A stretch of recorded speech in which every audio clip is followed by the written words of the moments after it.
आप सभी ने कभी ना कभी ये चीज़ तो नोटिस करी होगी कि जब भी आपके नियर बाय लोकेलिटी में कोई फॉल्ट हो जाता है, किसी भी रीज़न की वजह से कोई अनडिज़ायर्ड कंडीशन आ जाती है, हो सकता है उस पोल पर कोई बंदर आके बैठ गया हो जिसकी वजह से दो वायर आपस में टच हो गए हैं।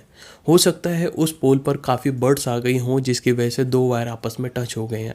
हो सकता है कोई इन्वायरमेंटल फैक्टर्स आ गया हो, काफ़ी तेज़ हवा चल रही हो और वायर आपस में टच हो गए हो सकता है आपका जो नियर बाय ट्रांसफार्मर है उसमें कोई दिक्कत आ गई हो।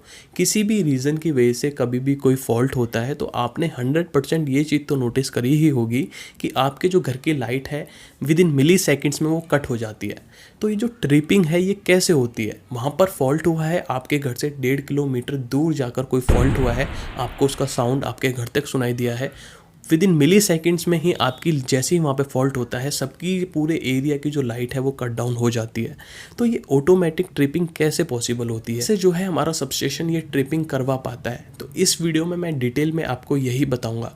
तो विदाउट वेस्टिंग एनी टाइम अपनी वीडियो को स्टार्ट करते हैं। I am Vishal, electrical and electronics engineer. Let's start the video. Automatic tripping of a substation.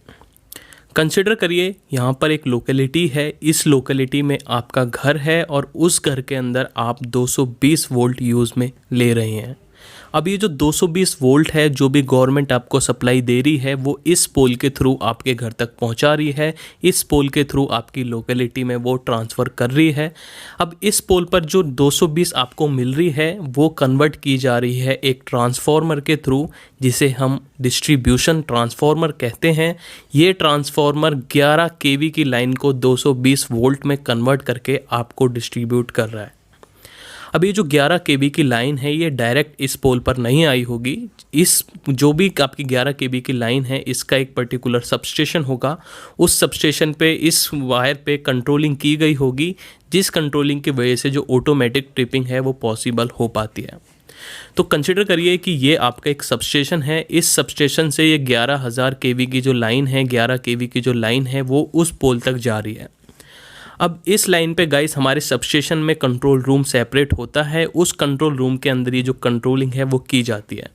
तो सबसे पहले जो जहाँ से ये लाइन आ रही होगी वहाँ पर एक लगा हुआ होगा आपका CB। CB stands for circuit breaker.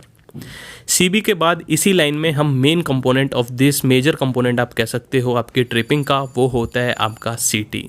CT stands for current transformer. अब ये जो करंट ट्रांसफार्मर है इसके साइड में आपको एक रिले कॉइल दिख रही होगी। तो यहाँ पर जो होता है हमारा रिले का मेजर पार्ट होता है ये, और रिले के ऊपर आपको एक ट्रिपिंग सर्किट दिख रहा है। अब ये वर्क कैसे करता है?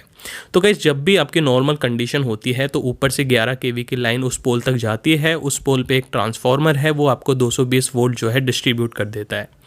बट किसी भी कंडीशन में अगर यहाँ पर फॉल्ट हो जाता है, इस पोल पर फॉल्ट हो जाता है, इस ट्रांसफार्मर पर फॉल्ट हो जाता है, आपकी डिस्ट्रीब्यूशन लाइन में फॉल्ट हो जाता है, तो होता क्या है कि जो भी आपकी इस लाइन के अंदर करंट आ रहा था, 11 केवी वाली लाइन के अंदर जो भी करंट आ रहा था वो सडनली इंक्रीज़ हो जाएगा ड्यू टू फॉल्ट।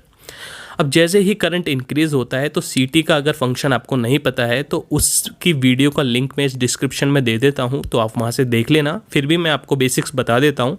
तो CT करता क्या है कि नॉर्मल कंडीशन में तो CT की जो ये पीछे वाली कॉइल है ये एनर्जाइज होती है, बट जो आपका रिले का कॉन्टैक्ट है वो ओपन रहता है।